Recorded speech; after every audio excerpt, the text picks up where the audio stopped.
Hey guys, my name is Josh. I'm going to go ahead and show you how to disassemble and clean your barbell. Now the purpose of cleaning your barbell and disassembling it is to make sure that your overall barbell health lasts longer and does not fail on you. Let's go ahead and let's get started. Alright guys, so first thing you want to do is you want to prop up your barbell to something that's at hip height. So right now we're in a garage, we got a little table, it's roughly around hip height, so we're going to have it here. With that said, you might want to have some gloves on. I've done this a couple of times that when I'm taking out the snap ring, I end up cutting my finger at the same time, so the gloves go a long way. Now the tools you're going to be using, snap ring plier, a couple of rags, nylon brush for chalk and rust, take it all off, throw it in one oil. So we're going to go ahead and get started on those snap rings. Now the snap rings are not on every barbell, but majority of functional fitness barbells have these. For example, Rogue Fitness, Turn Sport, Brett Fitness, Titan Fitness, majority of the barbells will have a snap ring. Now what that looks like, we have two little holes right on the inside. So we got the snap ring pliers for.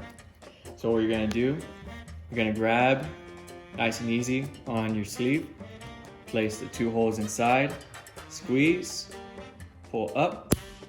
Missed a couple times, it happens. But you're gonna squeeze, pull up until it pops off. So once you got that, sometimes you can just yank it out. Not in this case. So then, just try it again.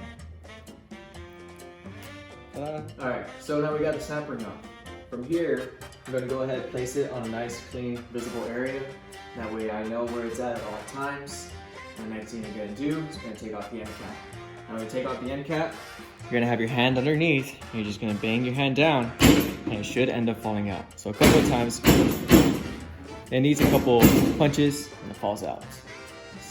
Alright, end cap hasn't come out yet, but if all else fails, you just go ahead, turn the barbell upside down, bang it up, and you're good to go. Forgot to note, when you're doing this on top of a hip height, the barbell will tend to roll, so make sure you got some stoppers. For example, got some 10 pounds right here, the barbell is going to move off and fall. Yeah, let's go ahead and continue. So on the end cap, it's a little dirty, so that means whatever's inside here is going to be just as dirty. So I got my end cap, I'm going to place it next to my snap ring, right on the towel, get my snap ring pliers again, and then go on to the next portion. Now from here, it might be a little harder. Thumb reach, pull up, come out. Same thing, place it down on the towel. I want to make sure that everything goes in order because sometimes this snap ring might be thicker than the top one. So next thing that's going to end up coming out is going to be a washer, nice and thick, one piece. Place it next to where it was in order, and then a nice little C washer. Forgot what they're called. But each barbell is going to have a version of this, either 2 half moons, or I guess in this case, a C. So after that, place it down. I'm going to pull my barbell sleeve out. And then, that's it. Oh, one more piece left. This is my bearing. Now this is what makes the barbell spin, nice and easily. So, now we're going to clean it up. As you can tell, it's not too dirty. We don't have a lot of rust or anything, just a little bit of gunk from the top. And all we're gonna do, we're gonna coat it with oil, brush off the chalk, and spray oil inside here to make sure it's nice and lubed up to go again.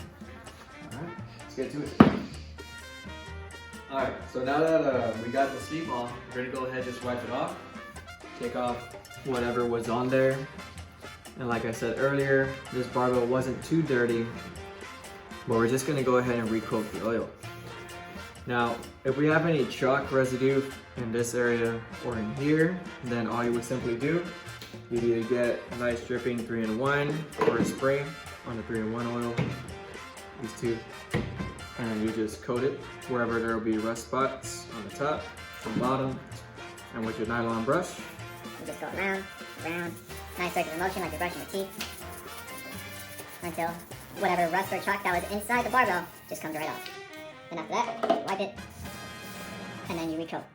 So with the recoating, I typically like using the spray on. So I'm gonna spray right here, spray at the end, And then with the sleeve, I like spraying in the inside and also on the outside. And then here we tend to see a lot more rust come out. So this lets us know if the bar sleeve is any clean or not. And as you can see, there's a little bit of rust coming out. Not a lot, but enough to be visible. So then, one more time, wipe it down, clean the inside on both ends, and then recoat the oil.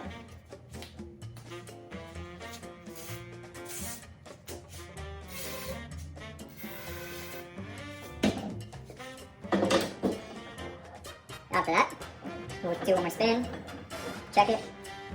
This should be the last time you do it, it's not that dirty. And then you repeat the process, and then we'll put it all back together.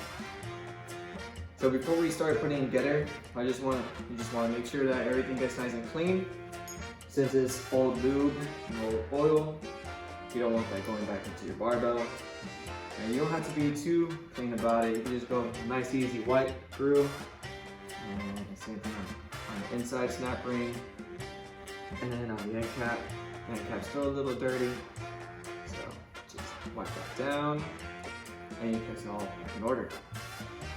So, we went from bearing. You put the bearing all the way inside.